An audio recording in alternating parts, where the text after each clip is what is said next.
'Cause you know you got it. And when you know you got it. Hey, what it do, y'all? It's your boy E2 Blue coming back at you again. Hey, it's a beautiful Friday morning. Yes, Cowboys made another move last night. Of course, they always do their moves at night. I like the Cowboys. I'm about to call them the midnight runners because they like to do their business in the evening time. But anywho, so yesterday evening they signed safety Damontae Kazee, however you want to say it. Don't matter to me. I wish I could ask him which one it is, but because I do like to get people's names right. But anywho, so I know some people are like, oh, well, we got the Falcons' old defense, and how are we going to get better when that defense didn't play well last year? Understand that Damontae did not play more than 4 games last year because he had an Achilles tear. Now, of course, when they did his medicals, and I want to clarify this, when they did his medicals, obviously they see the progression and it was warranted enough for them to give him a 1-year contract. You look at Malik Hooker, and the Cowboys did not, despite of what you heard, the Cowboys did not offer him a contract. Per what Mike Fisher said. Shout out to Mike Fisher, of course. Now, whatever it is with Malik Hooker, like I said, his interview may have went well, but maybe they looked at his physical and his medicals and decided they didn't want to go that route. Now, I'm not saying that they won't sign him. I'm just saying that they haven't offered him a contract. And so Malik Hooker is still unsigned. But we did get Damontae Kazee. We got him for a 1-year contract. Like I said, he played only 4 games last year for the Falcons because he had that Achilles tear. But in 2018, and these stats should make you feel a little better about the guy because he's a rangy guy. He's a sure tackler. He's a guy that's going to fight hard till that whistle blows. So in 2018, he had 82 total tackles for the year. He had 2 tackles for loss. He had 7 interceptions. Now, that's one thing on our defense that we don't get that much. Well, lately that is a lot of interceptions in the season. So yes, in 2018 he had 7 interceptions, and that year he had 10 pass breakups. Now, I love pass breakups. My thing is when I see a player that's out there, like I look at things from a different side. I know a lot of fans just like to see, oh, I want to see you get a bunch of interceptions in a game and stuff like that. That doesn't happen like that. These are professional quarterbacks. They know how to get the ball to their receivers. It's hard to intercept the ball in the NFL. You know what I mean? Like, understand that pass breakups are great too because you're stopping the progress of the team that you're going against. They're not getting the complete pass, and a lot of times it could be a turnover on downs if it's 3rd down, or 4th down. But again, they're gonna put it back to you in that grand scheme of things if you're getting a 3 and out.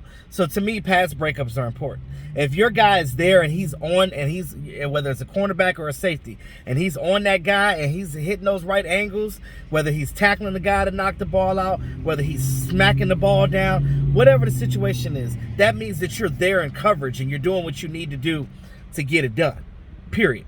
So I think that Damontae Kazee can come in and do that. I think he's that type of player when healthy. So the Dallas Cowboys are gunning for him to be healthy. So I know that they more than likely put in that 1-year contract that they have with him. That because remember, it's a lot of 1-year contracts because the TV deal is going to explode next year. So if him and Keanu Neal do good, they might possibly re-sign them for long contracts going forward in the future. So there's that. Now, I guess you can kind of say it's a 1-year prove-it deal. Prove it to me that you can play a whole season. So, yes, in 2018, that was his best season of his career. He's on a 1-year deal, like I said. He's 5'11", 190, and he's only 27 years old. You got him and Keanu Neal. I think Keanu Neal is only like 25. So you're looking at both of these guys being young players. You got 2 young players that are still in their prime, still getting better, still proving themselves in the NFL. that's a good pickup for me. And I know some of these talking heads, and y'all got to stop listening to some of these talking heads.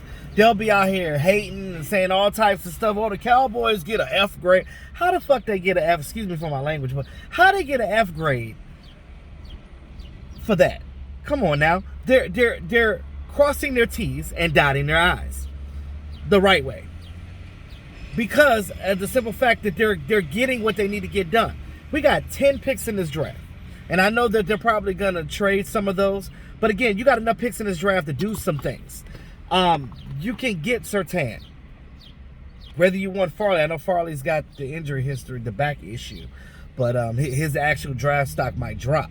So you might can get him in the second round if you slide back into it, even though we're picking 44 in the second round. But Cowboys have an opportunity to go in this draft and basically pick the best player available.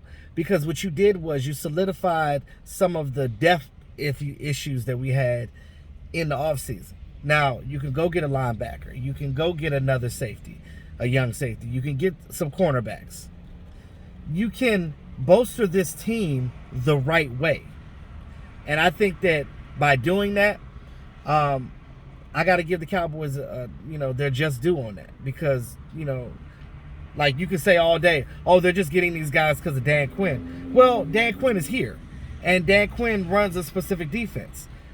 Both of these guys know his defense. So it helps them to teach these younger guys like Trayvon Diggs and things of that nature. They can teach these other guys that are younger on the team, Donovan Wilson, things of that nature, how Dan Quinn likes to run his defense.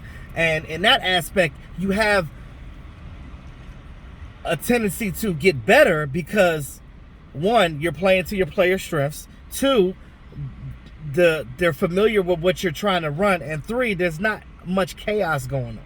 I'm pretty sure Mike McCarthy has learned from last season, especially by listening to his press conference and the mistakes they made and not trying to do too much, but do enough that makes sense that warrants these players to play the best that they can. Because I really think that a lot of these players on this defense are actually really good. They're not terrible.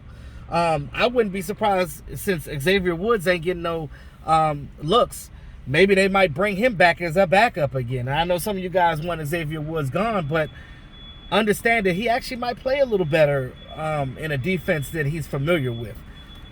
Because maybe that Mike Nolan's defense just wasn't good for none of these players because, again, none of them play that type of role that Mike Nolan was asking. But having Dan Quinn here, and I'm not trying to boost Dan Quinn up to be God or anything, but I'm just saying that his scheme fits what we already have with the players on this defense, period.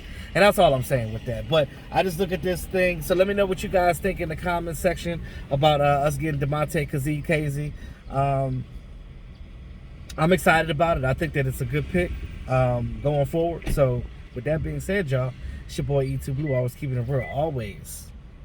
Like, share, comment, and subscribe to the channel, y'all. Also, too, check out my other channel, E2 Blue Reviews. I got like 4 videos on there. I've done some food reviews and stuff, so I'll be doing reviews on pretty much anything as I go along, as I grow that channel. So support your boy. It's your boy E2 Blue, always keeping it real. Peace out, y'all.